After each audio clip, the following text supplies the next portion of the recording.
आपण स्वतः आपली एवढी बुद्धी नव्हती त्यावर तिथे जाणार. आपल्या जेव्हा कुठला तरी एक प्रेमी आपल्या जेव्हा आला आणि त्या प्रेमीने आपल्याला सांगितलं की अशा अशा मथुरामध्ये अशा अशा ठिकाणी बाबा जयगुरुजी महाराज सच्चा महात्मा आहे, तुम्ही त्यांच्याकडे कधी गेले, ज्यांना मुलबाळ होत नसेल त्यांना मुलबाळ होतं, ज्यांना धन नसेल तर त्यांना धन मिळतं, ज्याच्या गाडी नसेल त्याला गाडी मिळते. असं त्या व्यक्तीने तुम्हाला सांगितलं की तुम्ही तुमच्या मनामध्ये जी मनोकामना मागून त्या ठिकाणी जाणार, त्या मंदिरावर जाणार आणि त्या मंदिरावर जाऊन तुम्ही जी तुमची मनोकामना मागणार तर तुम्हाला त्या ठिकाणी मिळेल. हे त्या आपल्या एका व्यक्तीने आपल्या सत्संगी बंधूने आपल्याला सत्संगी बेनने सांगितलं आणि तेव्हा आपण पुढे गेलो, बाबाजींकडे गेलो मी तर आपण आपल्या मनामध्ये किती शंका होती, बाबाजी का देव आहेत का, बाबाजी काय खरंच करतील का. जेव्हा ज्या ठिकाणी गेलो त्या ठिकाणी बाबा जयगुरुजी महाराजांनी आपल्याला बोलवून घेतलं. आपली बुद्धी नव्हती, आपली ताकद नव्हती, पण तरी सुद्धा बाबा जयगुरुजी महाराजांनी त्यांच्या दयेने आपल्याला बोलवून घेतलं.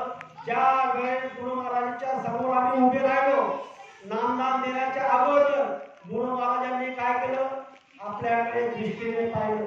जेव्हा आपल्याकडे दृष्टीने पाहिलं तर आपले पतानी किती जीवनाचे किती योनीचे जन्म जन्मांतराचे जो पाप आम्ही केलेले होते त्याला गुरु महाराजांनी कळत मारला आणि गुरु महाराजांनी काय केलं, साफ केलं, आपल्याला त्या ठिकाणी नामदान दिलं.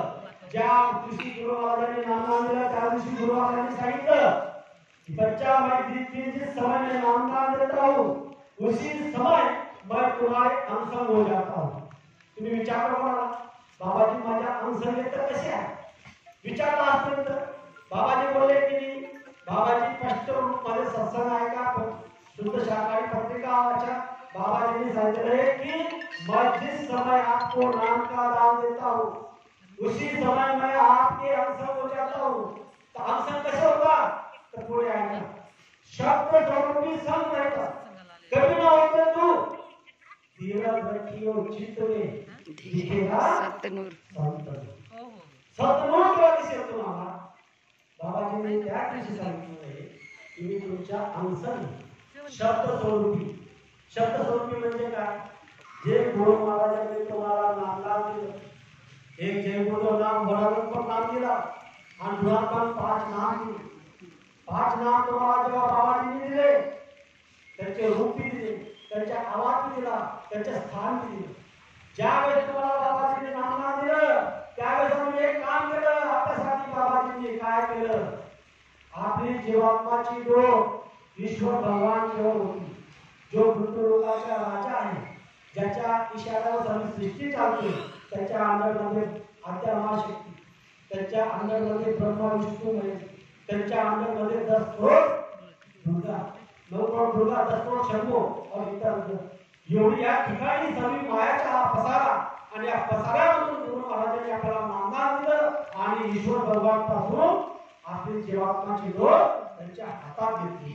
मग आवाज लावला बाबांनी. कोणता आवाज लावला, आजपर्यंत या धर्तीवर कुठल्या महात्माने जो आवाज नाही लावला तो आवाज बाबा जयगुरुजी महाराजांनी लावला. तो कोणता, हम आए वही देश से जहाँ तुम्हारा धाम उनको तुम्हारे घर पहुंचाना. आजपर्यंत कुठल्याही महात्माने हे आवाज लावले. काय सांगतात बाबाजी, तुमच्या धामामधून मी आलेलो आहो इथं आणि तुम्हाला घेण्यासाठी आलेलो, तुमची आत्मा घेण्यासाठी आलेलो. तुमची आत्मा पता नाही किती योनीमध्ये, झाडामध्ये होती, दिल्लीमध्ये होती, सुट्यामध्ये होती, बैलमध्ये होती.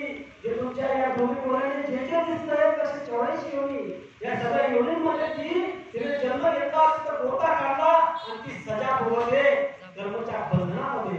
आणि त्या सर्व कर्माच्या बंधनामधून थोडं थोडं पुढे तुमचे विकसता झालं आणि मग तुम्हाला मनुष्याचे शरीर भेटलं आणि ते कलिकामध्ये तुम्ही मनुष्य शरीराने आले आणि तुमचं भाग्य फुललं आणि तुम्ही संत महात्मांकडे गेले आणि त्यांच्या खर्व पूर्ण विकसता झालं. तेव्हा तुम्हाला नामदान भेटलं, तेव्हा तुम्हाला असे महात्मा भेटले आणि तुम्हाला तुमचा देश, तुमचा धाम जाण्यासाठी एक युक्ती दिली, ते म्हणजे नामदान.